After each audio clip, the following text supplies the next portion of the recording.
Senhores telespectadores, hoje vamos falar no Dão, o Dão, mas Dão, rio, é este rio, e o Dão, vinho que se bebe, vinho que se cria na região crismada por este rio.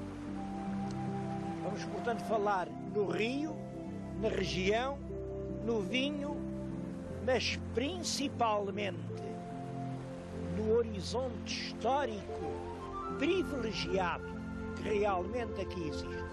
Antes disso, eu queria falar de duas outras coisas.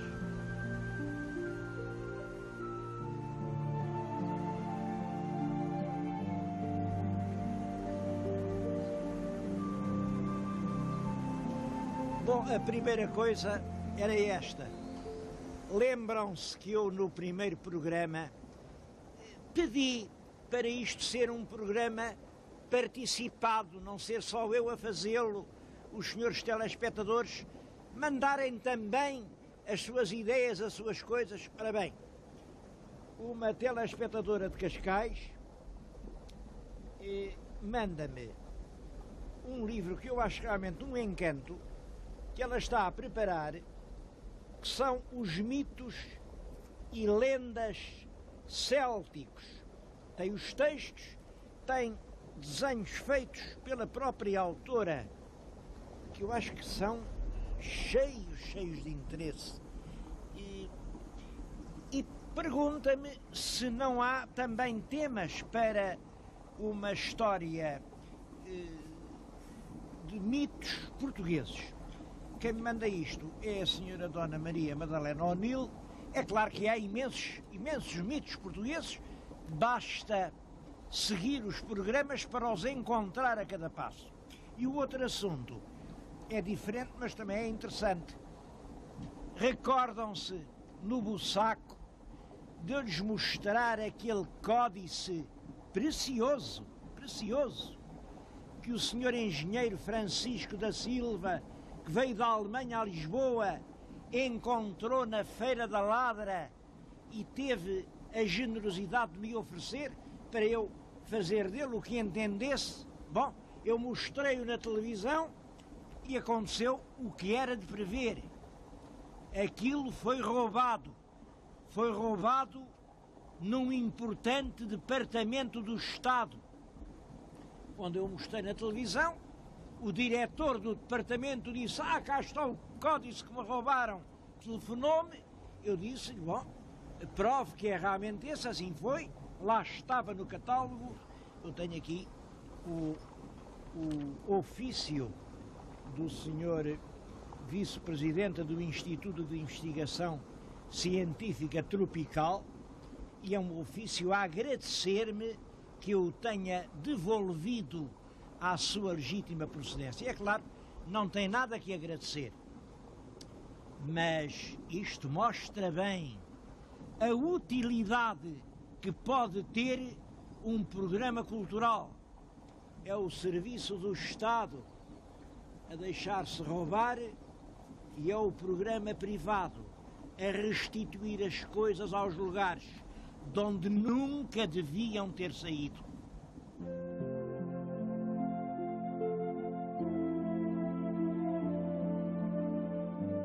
Esta região dos vinhos do Dão foi demarcada pela lei em 1912.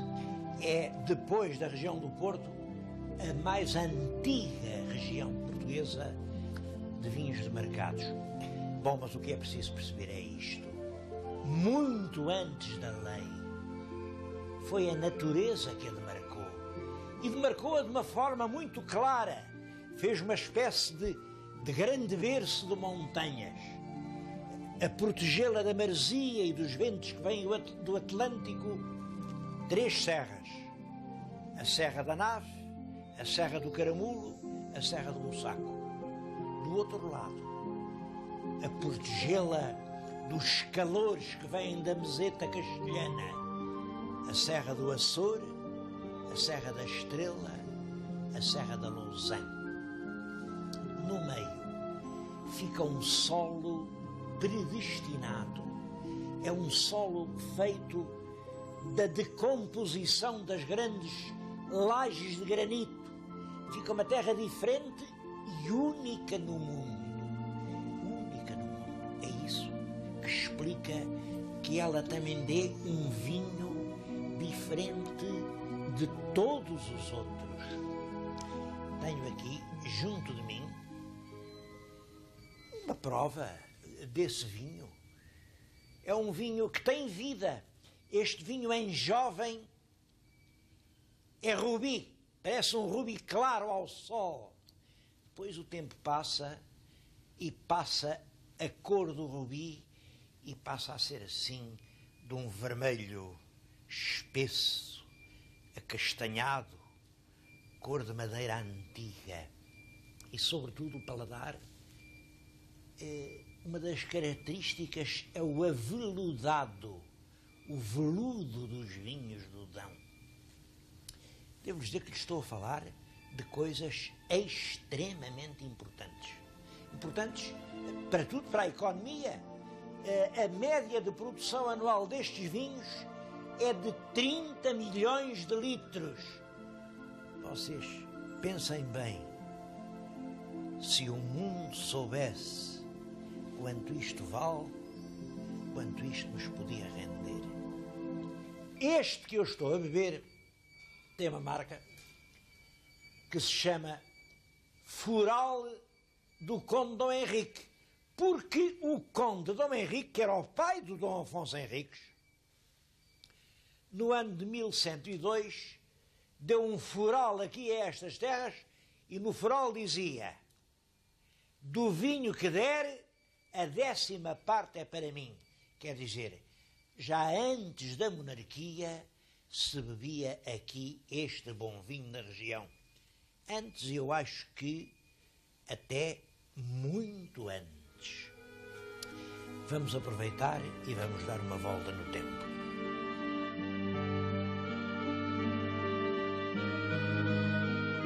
O povoamento humano aqui nesta região de Mangualde é antiquíssimo.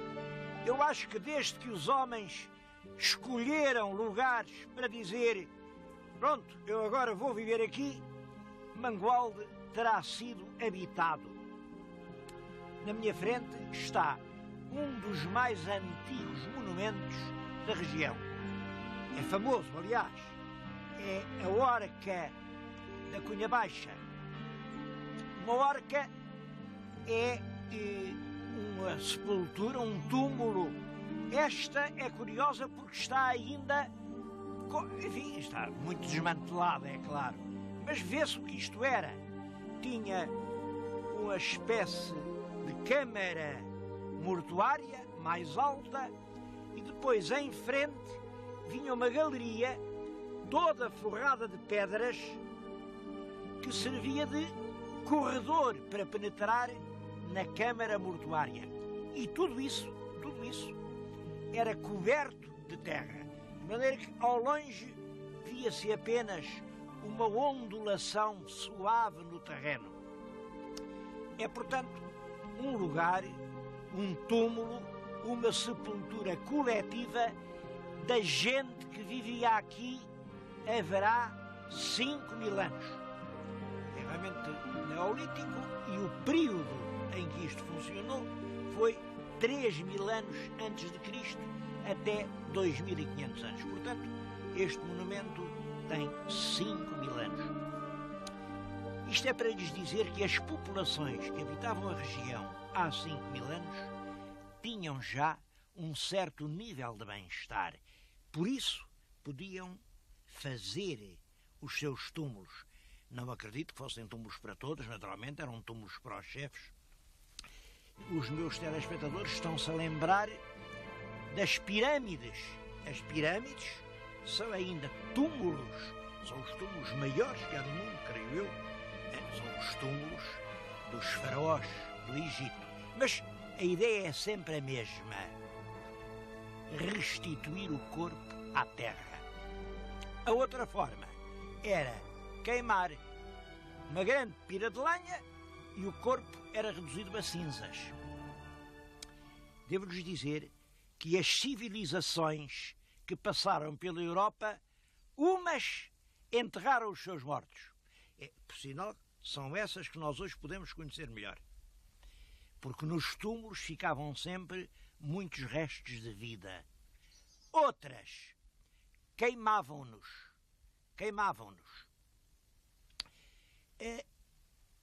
E a pergunta é esta. Por que será, pensem comigo, por que será que uma parte da humanidade enterrava os mortos, outra parte achava preferível queimá-los? Isto tem sido discutido, naturalmente vêm logo umas grandes teorias, umas grandes complicações, ligam isto com visões do mundo, com filosofias do ser, e é possível tudo isso. É possível tudo isso. Em todo caso, há uma coisa em que é bom pensar. Se nós formos ver as zonas do mundo onde a cremação, isto é, queimar o cadáver, era ritual, vemos que são sempre zonas onde havia muita floresta, muita lenha. Pelo contrário, nas zonas sem floresta, nas zonas mais pobres, entregar o corpo à terra, o enterramento era sempre transformado depois em ritual.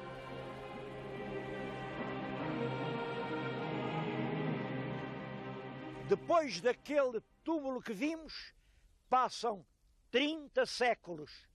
30 séculos que são 3.000 anos.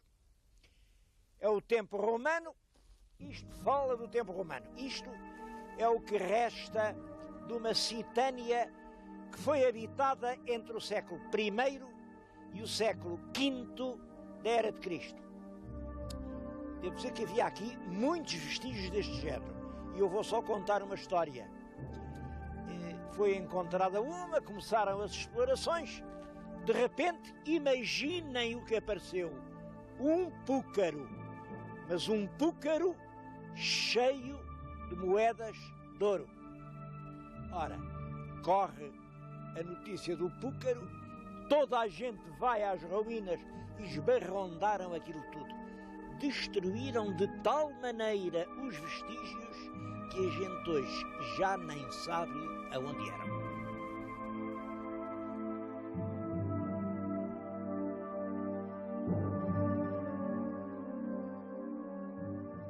Bom, vamos agora andar mais 700 anos para a frente. Estamos no século XII, no tempo del rei Dom Afonso Henriques. Eu não sei se já pensaram nisso, mas o rei Dom Afonso Henriques também precisava de médico. Também tinha um médico, por sinal que se chamava Soeiro. Era o Soeiro Teodonis. Não sei bem como se dizia, se Teodonis, se Teodonis. Dom Soeiro Teodonis. Foi médico, deve ter curado muita gente.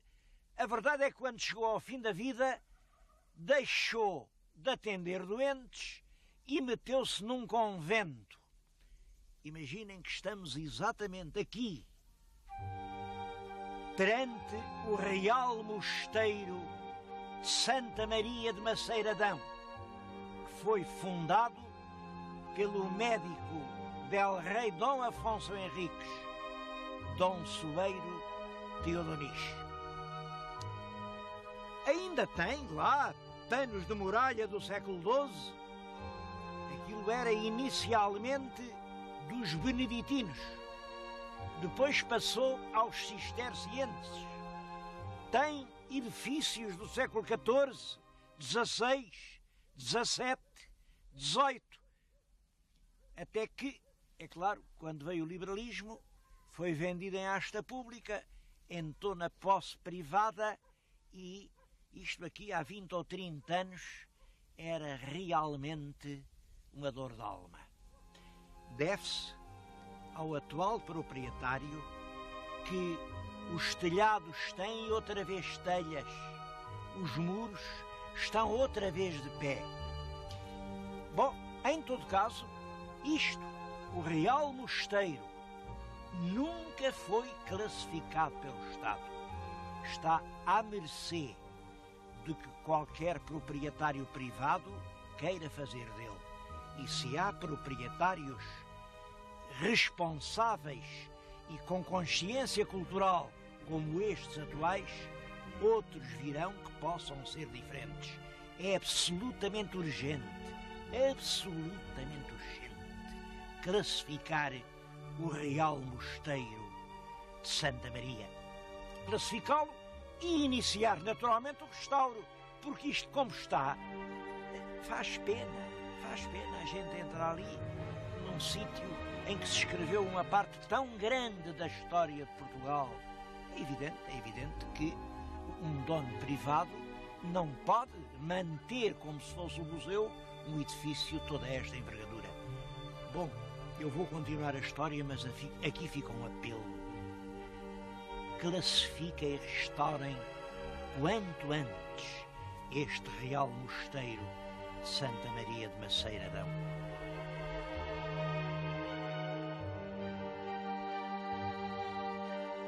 As partes mais modernas deste convento são já do século XVIII. Olhem para aquela coroa real, século XVIII. E do século XVIII é também o palácio que está na nossa frente. É o Palácio dos Condes da Anadia. Ele tem uma história. Bom, é uma história que eu vou contar. Como sabem, as guerras fazem sempre enriquecer certas pessoas. Uma guerra tem duas utilidades. Serve para uns morrerem e para outros ficarem ricos. Na Guerra da Sucessão de Espanha, é uma guerra em que Portugal entrou sem ter nada que entrar, entre 1701 e 1713, são 12 anos de campanha. O fornecedor do exército era um senhor aqui de Mangualde, um homem ilustre. Era o Simão Pais do Amaral.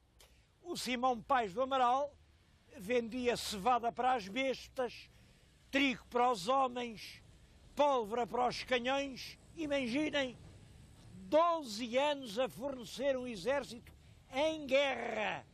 Claro, a gente perdeu a guerra, mas ele fez este palácio. Este palácio é feito pelo fornecedor do exército durante a Guerra da Sucessão de Espanha.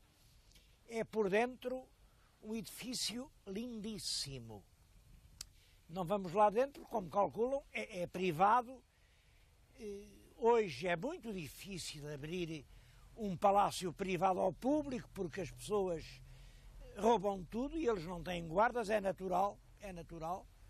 Em todo o caso, a verdade é esta: é o mais belo edifício da cidade de Mangualde e um dos mais belos solares que existem em Portugal.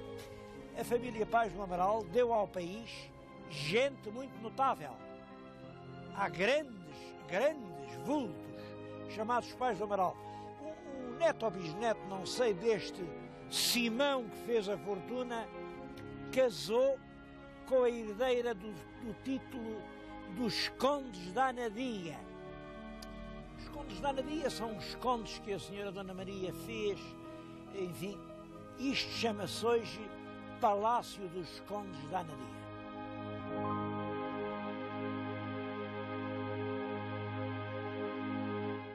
Ora, os fidalgos conseguiram fazer, no princípio do século XVIII, aquele magnífico palácio com o dinheiro da guerra. Mas no século XIX ainda fizeram mais. Fizeram este magnífico templo com o dinheiro da paz. Isto é a ermida da Senhora do Castelo, o mais famoso monumento de Mangualde. Os fidalgos apoderaram-se das rendas da Irmandade, fizeram isto e depois disseram: foi a gente que fez, isto é tudo nosso. E pronto, isto ficou em nome deles. E deu um dos maiores escândalos já no nosso tempo. acabou por ficar tudo para a misericórdia, por sinal que receio que a misericórdia continue a fazer asneiras.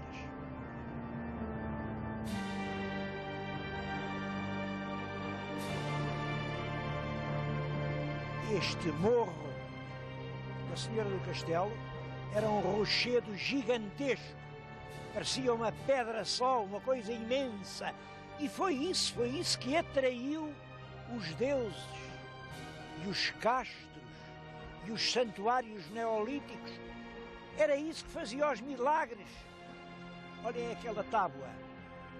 Era um homem aqui da aldeia, ia a caminho da Índia, vem uma tempestade favorosa, o navio estava a ponto de se afundar e ele invocou a Senhora do Castelo.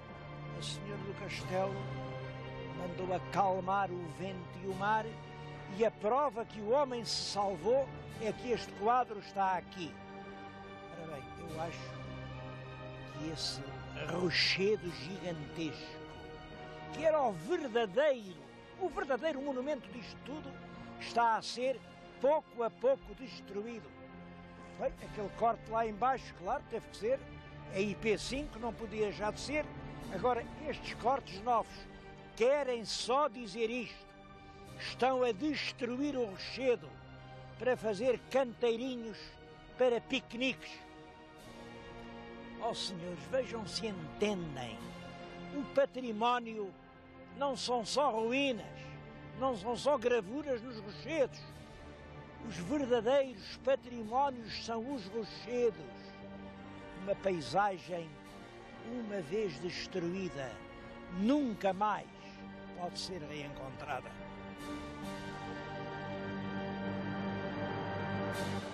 Senhora do Castelo. Mas qual castelo? A gente agora não vê castelo nenhum. Não vê porque o destruíram, deitaram-no completamente abaixo.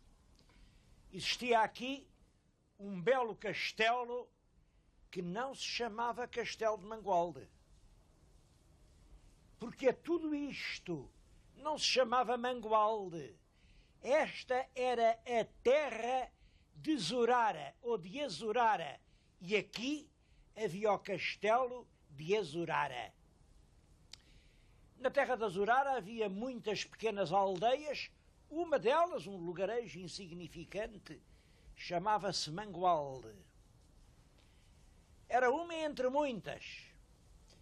Depois, com o tempo, este lugarejo de Mangualde fez-se uma vila, teve casa da Câmara, e os homens de Mangualde, subindo a corda do tempo a pulso, conseguiram fazer do seu pequeno lugarejo uma cidade progressiva. Mangualde é cidade desde há 10 anos. Há exatamente 10 anos. E o título de cidade, eu acho que ninguém lhe deu. Foram eles que o mereceram. Por um trabalho constante. Um trabalho contra todas as dificuldades. Num solo duro. Num clima agreste. Longe de tudo. Com cidades importantes perto que ajudam um pouco. Este heroísmo coletivo de Mangualde era só por si mais que bastante para que eu viesse hoje aqui, em jeitos de homenagem, fazer este programa.